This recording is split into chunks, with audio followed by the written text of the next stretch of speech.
Welcome to Ben Armstrong Crypto, the home of Ben Armstrong Crypto and you.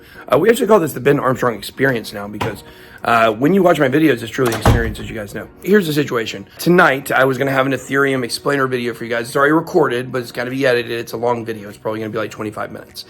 So we did not get it out tonight. So instead, I wanted to talk about what happened with someone from the Fed, because there were some really interesting comments today, and I think this is very important for you guys to hear, because I think we're on the cusp of seeing our entire economy potentially turn around. And this is something that people are not telling you, and this is going to add more fuel to the fire for Bitcoin. And we think we are going to see the dollar, though, continue to go down with the DXY, which has an inverse relationship and correlation to Bitcoin. So the reason why Bitcoin went up today is because you have one of the governors, if you will, one of the Fed governors. And just so you guys understand kind of how the Fed works, okay? The Fed is a private bank, okay?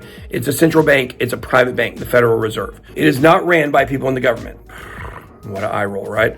But guess what, though? The people in the government get to choose who runs the bank. So Jerome Powell, nominated as the chairman, of course, and you have several other people that are there that are nominated by different parties, and they go up and they try to keep it where it is as bipartisan as possible. The Treasury and the Federal Reserve, or the Federal Reserve specifically, they try to do the best they can with that.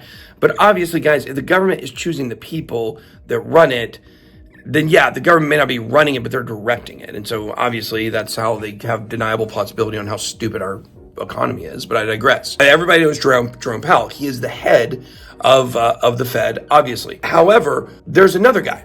His name is Chris Waller. And Chris Waller is one of the governors there, or the board members at the Fed. And he's known to be, this is very important, guys, he's known to be the third most hawkish governor. Okay, so what that means is that hawkish and dovish are kind of like bullish and bearish. Okay, hawkish means you need to do things to actively fix the economy. Dovish means, okay, we need to chill a little bit, let things kind of, take place. We need to be maybe cutting rates, not raising rates. You raise rates to be aggressive if you're hawkish. If you're dovish, you kind of sit back and you want to see things play out, and you don't want to necessarily increase rates. You may cut rates at some point. And so to understand how many governors there are, I think there's 9 or 7. I'm looking here on the page, I don't see it. It's either 7 or 9 Federal Reserve governors. And this is the third most hawkish, means he likes raising rates. He wants to see aggressive action against inflation. And guess what they're doing? Now, the third most hawkish person there is saying that he believes the economy is straightening out, and he believes that inflation is getting fixed, and that we are going to see the pace of the economy begin to pick up. He's communicating that what they've done, they believe has worked, and that the economy is going to come back. And one thing that you may want to come back to when you're thinking about all this stuff is stake. Maybe you left stake because you think they no longer supported me. But the truth is, they've supported me through this entire endeavor.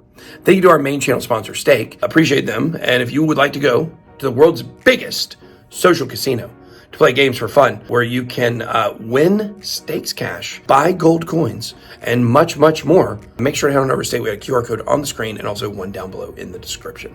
Thank you to Stake for being the sponsor of the channel. But the fact is that when it comes to these governors, when you've got people that are very aggressive, saying things that indicate, the opposite, that's a really good thing for the economy. And that's what Bitcoin reacted to today. Because you see what's going on institutionally in traditional finance with Bitcoin as it's ramping up and preparing for the spot ETF. We've got the Ethereum spot ETF application as well. There is a lot of data to suggest here that the crypto market's about to explode. And why this news is so important is because right now we're looking and we're seeing potentially the traditional markets may not be going into a recession.